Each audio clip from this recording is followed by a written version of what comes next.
y se desarrolló además de una forma bastante veloz y por tanto hubo que regular jurídicamente este fenómeno. En España la ley específica de esto es la Ley de Servicios de la Sociedad de Información y del Comercio Electrónico. Las máquinas de tren mejoraron y apareció un nuevo concepto, la web 2.0, que permitía una interactividad, una interconectividad que jamás se había conocido. Como dice Manuel Castells, la sociedad iba modelando Internet y algunos pensadores visionarios, pues como Lessig o en España el profesor Suñé, comenzaron a integrar las posibilidades sociales que se abrían. Suñé incluso tuvo la iniciativa de elaborar una constitución del ciberespacio. Pero hoy, por seguir con el ejemplo, si se me permite, han aparecido un nuevo modelo de máquinas de tren que nos permiten llegar más lejos y a sitios que nunca hubiéramos imaginado, ¿no? En las redes sociales. Las redes sociales agrupan a cientos de millones de usuarios que se interrelacionan, que celebran negocios jurídicos y que los envían mediante este canal. En lo que se refiere a nuestro tema, estos usuarios lo que hacen es que la sociedad esté también evolucionando socialmente y se buscan nuevas formas de organización, porque además se da la circunstancia de que una parte muy importante de estos usuarios pues no se encuentra a gusto en cómo está desarrollada la sociedad en la actualidad y pretenden evolucionar, ¿no? Entonces yo creo que desde el derecho tenemos que proporcionar nuevas ideas y esas nuevas ideas pues tienen que venir de la mano, lo primero de todo, de hacernos nuevas ideas, nuevas preguntas, porque si siempre hacemos las mismas preguntas pues tendremos siempre las mismas respuestas, ¿no?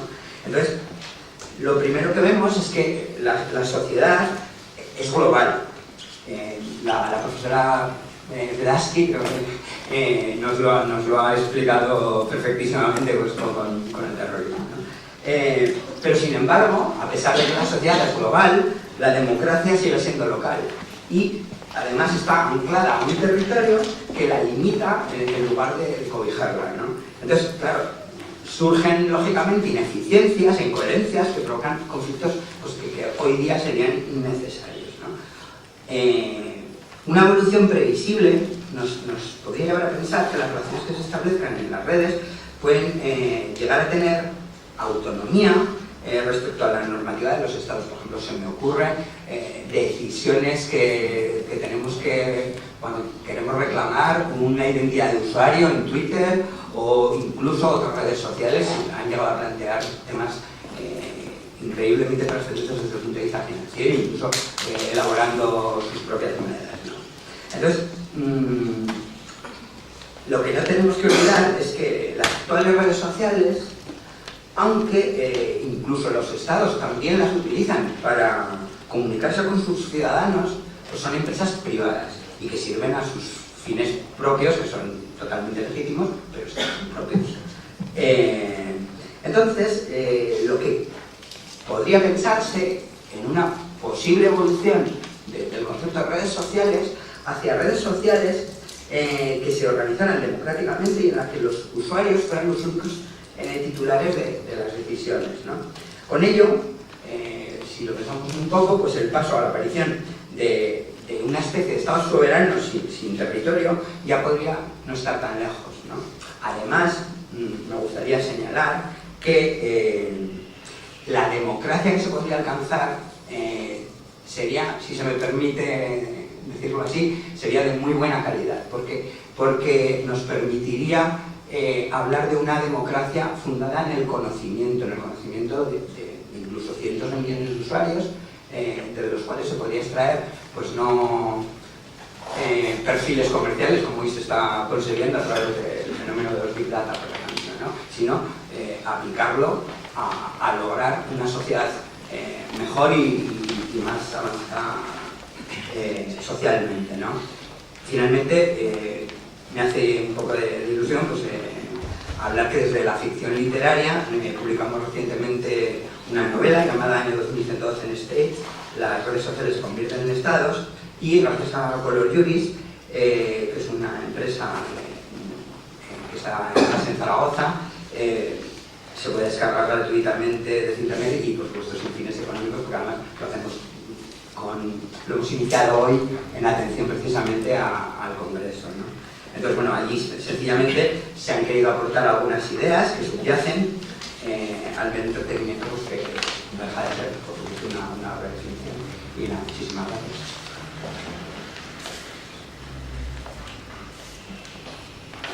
Pues muchas gracias.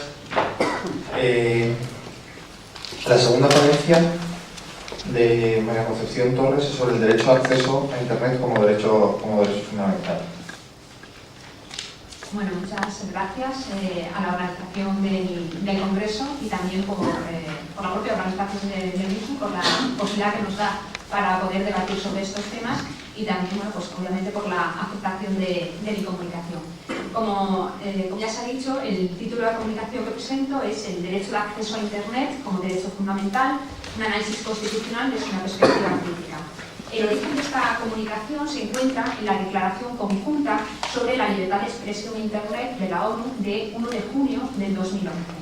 ¿Qué se dice en esa Declaración Conjunta sobre la Libertad de Expresión en Internet? Bueno, pues en esa Declaración Conjunta se conceptualiza en un primer lugar el derecho de acceso a Internet como derecho humano, se dice así expresamente. Extrapolando ese concepto de derecho humano en nuestro ámbito jurídico interno, podríamos hablar del derecho fundamental. En segundo lugar, en esa declaración conjunta se insta a los Estados a promover el acceso universal a Internet, pero se insta para garantizar, no como derecho autónomo, sino para garantizar el disfrute efectivo de otros derechos, como puede ser el derecho a la libertad de expresión, el derecho a la educación. Obviamente, si hablamos de libertad de expresión, también el derecho de libertad de comunicación, atención a la salud y también el derecho de asociación y de reunión. En esa declaración conjunta también se señala expresamente que la interrupción del acceso a Internet aplicado a poblaciones enteras o a determinados grupos de población pues no puede estar justificado y nos dice que ni por razones de orden público ni tampoco por razones de seguridad nacional, o sea que tiene que ser algo muy limitado. Y también, por último, que la negación del acceso a Internet a modo de sanción debe constituir siempre una medida de carácter excepcional. Pues bien, partiendo de estas consideraciones que se recogen en esa declaración conjunta, bueno, pues la comunicación que he presentado pretende reflexionar sobre la efectividad real de ese derecho de acceso a Internet como derecho fundamental. Y es que la conceptualización de ese derecho de acceso a Internet como derecho fundamental y las implicaciones que desde el punto de vista constitucional pues pueden tener, determinan que se tenga que delimitar su objeto, es decir, pues ese bien jurídico protegido, si estamos hablando de un derecho autónomo, si va en relación con los otros derechos de libertad de expresión, comunicación, etc. También delimitar su contenido, las facultades que les van a atribuir a sus titulares, los límites que tiene este derecho de acceso a Internet como derecho conceptualizado como derecho fundamental, el régimen de garantías, que obviamente desde nuestro ámbito jurídico interno pues tendríamos que irnos al artículo 53 de la Constitución española, y los titulares, quiénes van a ser los titulares de ese derecho de acceso a Internet como derecho fundamental. Obviamente, cuando hablamos del derecho de acceso a Internet como derecho fundamental, pues no es una cuestión pacífica, porque existen posturas encontradas con en catalogarlo de tal forma. ¿Por qué? Bueno, pues porque en primer lugar podemos encontrar aquellas posturas que sí que consideran que podríamos hablar del derecho de acceso a Internet como un derecho autónomo, conceptualizado como tal, con esas delimitaciones que habría que precisar. Existen otras posturas en un segundo momento que consideran que no podríamos hablar de un derecho autónomo, el derecho de acceso a Internet no podría considerarse como un derecho autónomo, sino que siempre tendría que estar conectado con otros derechos y sería como el facilitador de otros derechos, como puede ser pues, la libertad de expresión, como comentaba anteriormente, la libertad de comunicación, educación, reunión, manifestación, etc. Y luego aquellas otras posturas que digan conceptualizar el derecho de acceso a Internet, por lo tanto ya no le llaman derecho, sino que sería el acceso a Internet como un derecho fundamental, y hablan de que el acceso a Internet tenga que entenderse como un instrumento facilitador para el ejercicio de otros derechos. Y aquí tendríamos, bueno, que como instrumento pues va a facilitar obviamente los derechos fundamentales que comentaba anteriormente, básicamente pues el derecho de libertad de expresión y de comunicación. Ese sería un primer punto de reflexión que planteo en la comunicación. Otro aspecto de la misma, de la comunicación, que sucintamente se pone manifiesto es abordar, ya desde el punto de vista de entender el derecho de acceso a Internet como un derecho, ya sea fundamental o simplemente constitucional, bueno, pues las conexiones que este derecho tendría con el principio de derecho a la igualdad y no discriminación en el marco de un Estado como el nuestro, que se autodefine como Estado social y democrático de derecho. Y, obviamente, si hablamos de un Estado social y democrático de derecho, estamos hablando del acceso a Internet, el derecho de acceso a Internet, bueno, pues ese mandato a los poderes públicos para que garanticen la igualdad real y efectiva en ese acceso al derecho a Internet. Nos vamos a recordar el artículo 9.2 del texto de la Constitución. En este sentido, y como con ese mandato a los poderes públicos y al Estado para facilitar ese derecho de acceso a Internet, bueno, pues habría que reflexionar qué papel tiene Estado los poderes públicos. Y aquí bueno, pues tenemos que apuntar también que estaremos ante un derecho, ya no solamente de libertad, donde el Estado tenga que garantizar y no tenga que censurar o limitar esa posibilidad de acceso, sino también de un derecho prestacional, en donde el Estado tiene que poner los medios o facilitar para que ese acceso sea real y efectivo.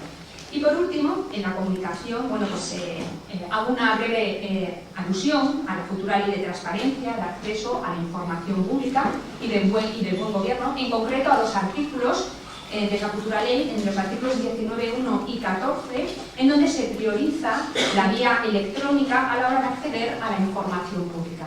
Obviamente, si estamos priorizando la vía electrónica para acceder a esa información pública y para garantizar ese derecho a la información pública, previamente tiene que existir ese derecho de acceso a Internet.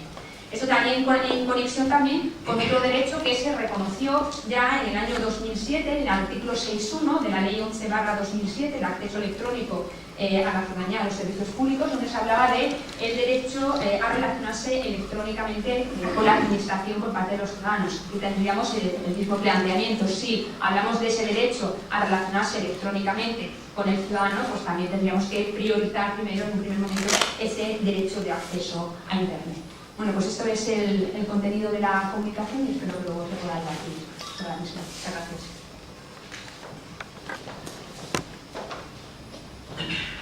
Pues, muchas gracias. La tercera comunicación es de Luis García Segura sobre los motores de búsqueda, sus implicaciones sociales, culturales y económicas que pueden propiciar su regulación.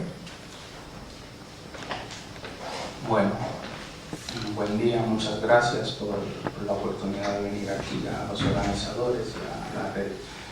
Pues bien, debido al corto tiempo, empezaré por las conclusiones. La regulación de la industria de los motores de búsqueda a nivel internacional, a nuestro entender, conllevaría 3 puntos esenciales. Primero, creación de un ente regulador, amparado bajo varias organizaciones internacionales y compuesto por representantes del sector privado y público. Segundo, redacción por parte de este ente regulador de un código de conducta universal. Y tercero, organización de un congreso anual, en donde actores civiles, políticos y económicos puedan debatir y aclarar los avances, logros y retos de la industria. Pues bien, el empuje inicial para estas recomendaciones debe venir de Google, ya que poseen todos los recursos necesarios para ello: poder de convocatoria y notoriedad, así como influencia política, social y económica en escenarios internacionales. ¿Por qué hacer énfasis en la regulación del sector, crear un ente y bueno, las cosas que acabo de recomendar? Pues bien, las implicaciones sociales, culturales y económicas de la industria de los motores de búsqueda básicamente radica en que en manos de una serie de empresas privadas está la organización y racionalización del acceso al conocimiento en la red. ¿Alguien recuerda aquí la época anterior a Google? Los pocos buscadores que habían, pues básicamente eran una serie de directorios bastante simples, donde uno ponía unos términos de búsqueda y tenía ahí pues unas páginas amarillas, vamos a decirlo, digitalizadas. Pues bien, todo eso ha evolucionado a lo que hoy es la empresa mayoritaria del sector, que es Google. que para agosto 2012 tenía el 83% del mercado mundial de búsqueda, que es una posición dominante pues bastante notoria. Pues bien, esta empresa actualmente es la 103 dentro de las 500 empresas más grandes del mundo, de acuerdo a la revista Forbes, a su clasificación de 2012.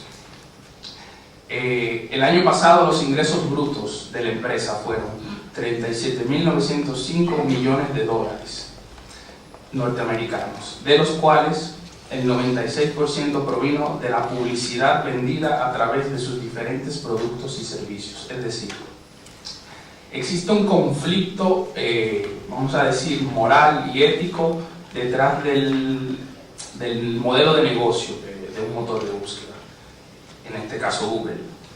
Por un lado, parte de la población internauta valora positivamente la pérdida de privacidad, pero por otro lado, una parte significativa lo valora como algo negativo, es decir, la navegación de sus usuarios y posterior venta a diferentes empresas de la información detrás de esa navegación es el modelo de negocios. Entonces, si añadimos la actual web 2.0, donde a veces para los proveedores y los intermediarios de Internet, dentro de los cuales se encuentran los motores de búsqueda, se hace difícil discernir qué es información personal y qué no lo es, aún contando con políticas de protección a la privacidad de los usuarios. Es decir, lo que para mí puede ser información personal, para otra persona no lo puede ser. Entonces ahí, ¿cómo se regula eso? ¿Quiénes participan? Y pues las implicaciones jurídicas de eso se traducen en un poco las recomendaciones que he hecho. Muchas gracias.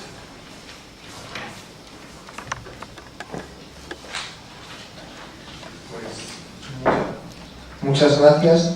La cuarta comunicación es de acciones penales frente a los principales escenarios de riesgo en la red, de Azaraco. Hola, buenos días. Bueno, lo primero, agradecer a los organizadores del Congreso que me hayan dado la oportunidad de asistir.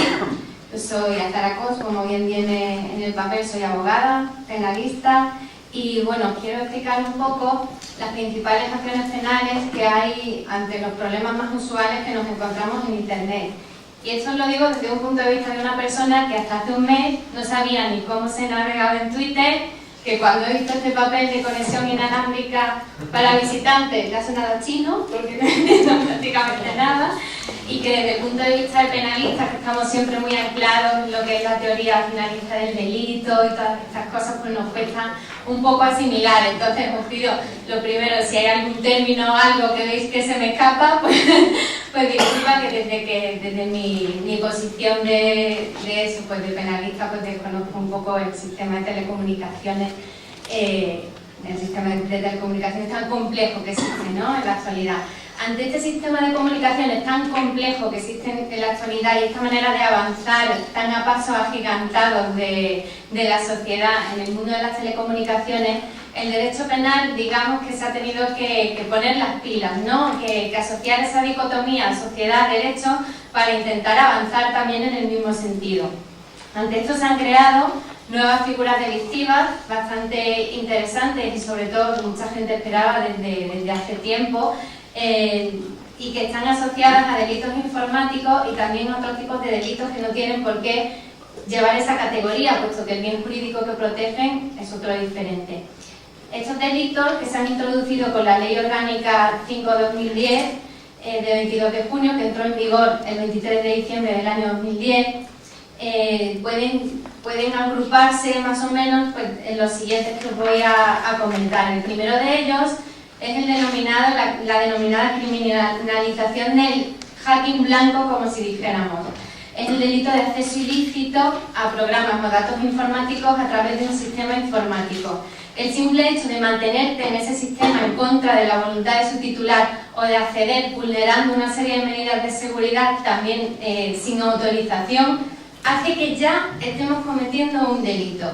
Es decir, esto a muchos de los habituales hackers que se dedican a introducirse por las redes de telecomunicación, les suena un poco, pues dicen, pero si esto es lo que yo hago y lo que tal, no les parece muy sencillo de encuadrar en su conducta. Sin embargo, se ha criminalizado actualmente como delito, entonces tenemos que tener cuidado en este sentido. También cuidado en el sentido de las empresas, de tener, por ejemplo, ahora las empresas tienen muchas políticas de mesas limpias para que no dejemos nuestras contraseñas en lugares visibles, que otro compañero las pueda utilizar, pueda meterse en nuestro sistema.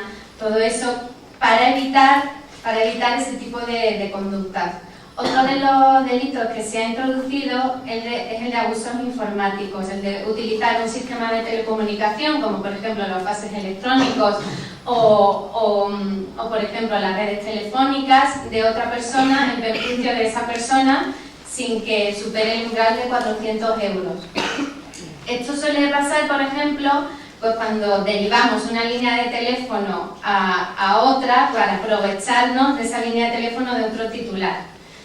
Otro tipo de delito que se ha introducido y que además el convenio sobre cibercriminalidad decía que se tenía que introducir para un poco ponernos en la línea de otros países europeos es el cheat roaming. Seguro que conocéis el ciberacoso a través de la red.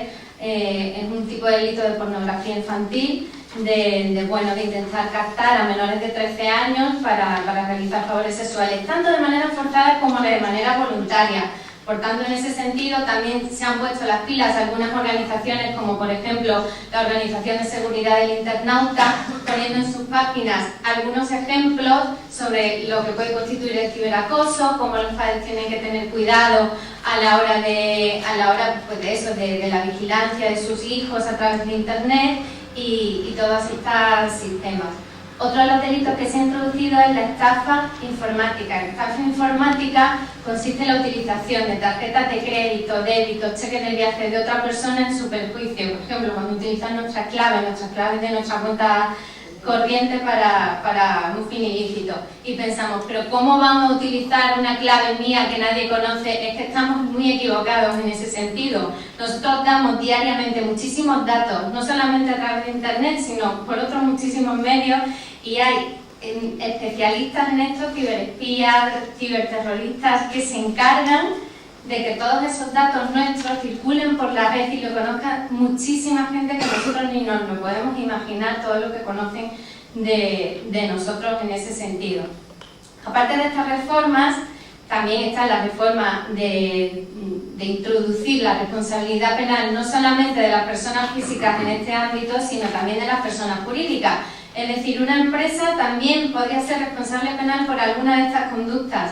¿Y en qué casos podemos imaginarnos eso? Pues, por ejemplo, si tenemos en nuestra empresa algún empleado que comete alguna de estas conductas en beneficio de nuestra organización y porque nosotros hayamos hecho dejación de nuestros deberes de control para nuestros empleados, pues podrían darse este tipo de responsabilidad penal de la persona jurídica. Como empresa también seríamos responsables, y además de manera directa, de ese tipo de conductas.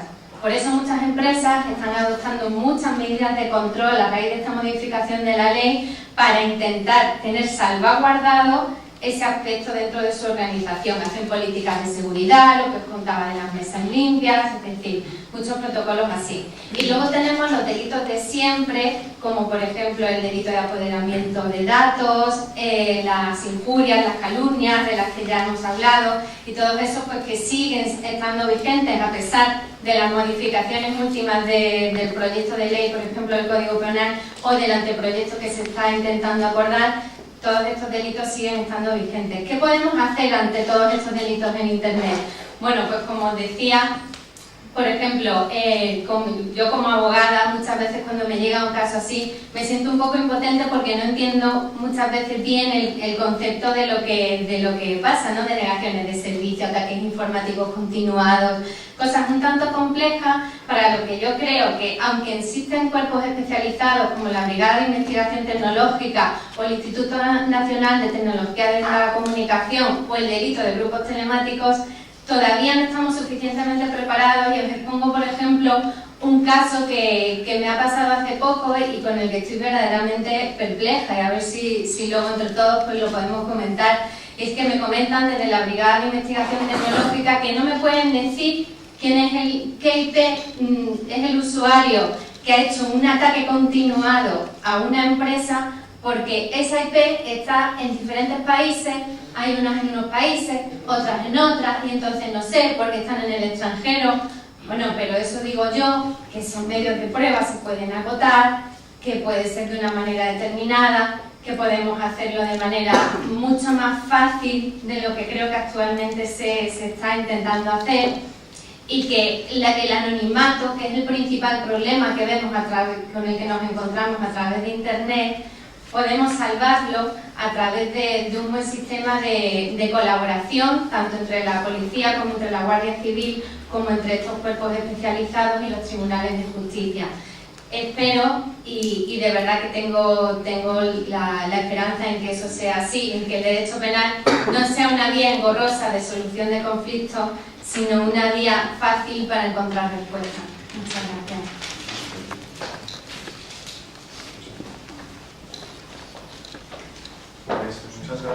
Muchas gracias.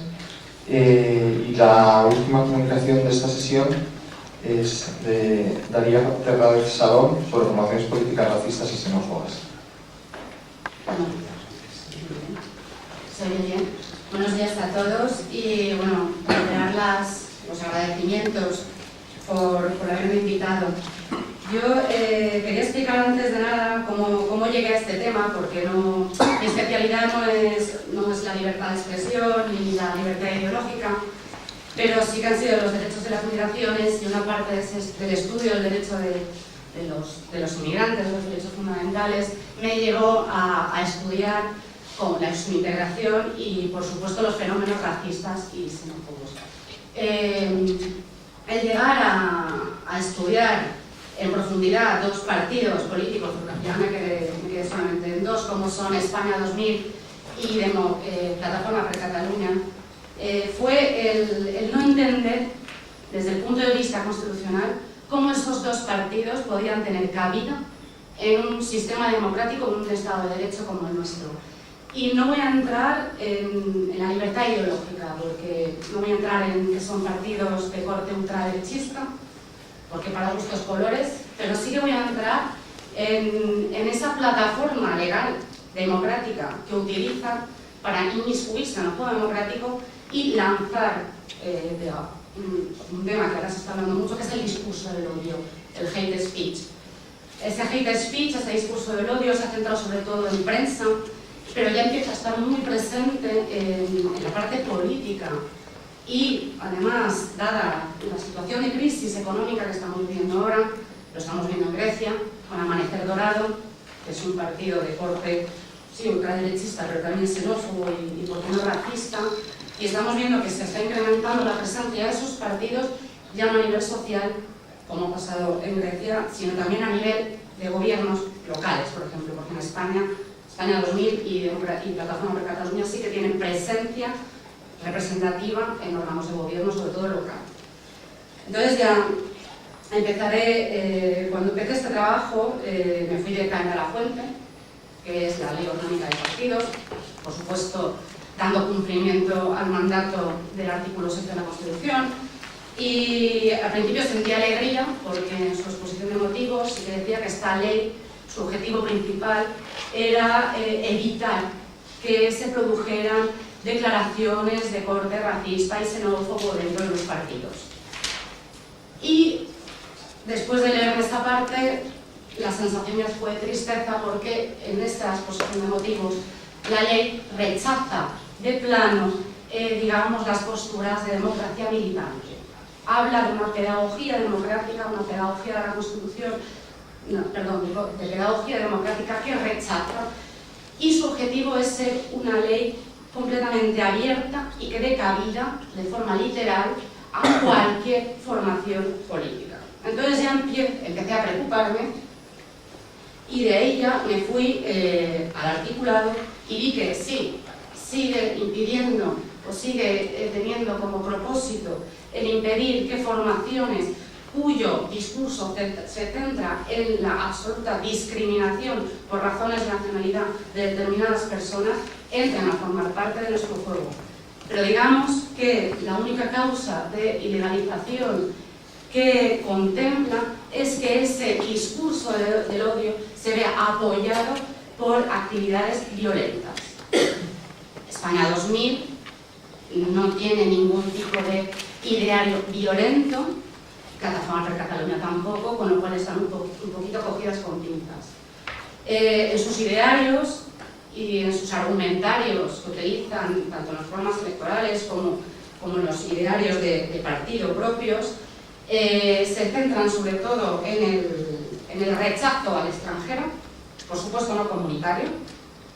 Se centran también en llamar la atención sobre la peligrosidad de una islamización de España, eso, España 2000, y sobre todo Plataforma per Catalunya, de pérdida de la identidad catalana, como si fuese una amenaza. Y lo que sí que utilizan, y yo creo que sí que tenía relación con el tema de este congreso, al saberse dentro de unos límites, digamos, de organización y de unos límites que hay que respetar, entre ellos, por supuesto, la Constitución, que menos, sí que sus idearios están, como ya he dicho, cogidos con pinzas. Se pueden leer, se pueden consultar, están colgados en la red, pero donde sí que ya desarrollan su discurso del odio sin ningún tipo de tapujo ni de vergüenza es en las redes sociales. Yo me centré sobre todo en los perfiles en Facebook, porque Twitter, la verdad es que no lo conozco ni soy usuaria, pero Facebook sí, y realmente en Facebook son preocupantes ya no las declaraciones que puedan hacer los seguidores o los amigos de esos perfiles, son preocupantes digamos, las declaraciones que hacen los representantes de esos partidos. Sobre todo, como todos los partidos tienen el partido central, la organización central, y después la organización de juventudes de esos partidos.